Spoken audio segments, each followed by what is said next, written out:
leetar bi it mi ngi bokk ci yi daa bàyyikoo ci sëriñ bi di jaar ci borom Daarul Muxti min al xadimi ila Ibrahim.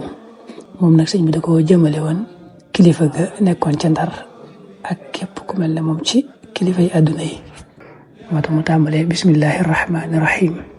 innahu minni ila amiri Ndar wa man jara majra.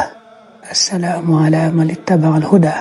daa nuyoo ba Muusa nuyoo woon ca pale Firawna ba dañ koy nuyoo kudul ab julit.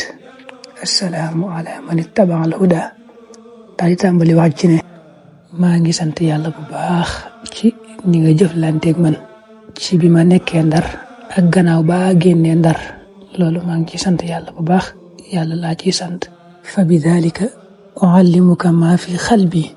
looloo tax nag ma bëgg laa xamal li nekk ci sama xol.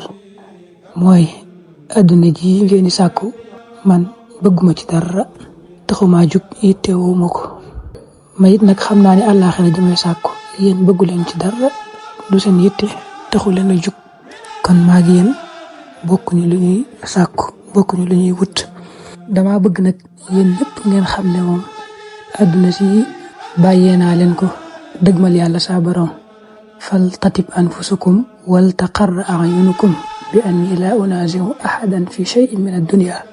na seen xol sedd bu baax te ngeen xam ne duma xëccoo kenn dara ci àdduna taxumaa jug, yitteelu ma, moo tax duma ci xëccoo dara. daal di daane la wax ji ci ne képp koo xam ne dikkal na leen rek wax leen lu bokkut ak lii ci sama mbir, kooku xam leen ne day sos rek waaye la mu wax dara amu ci, bu leen ko déglu. daal di tëjewaat leetar bi wassalaamu ala man ittaba al huda.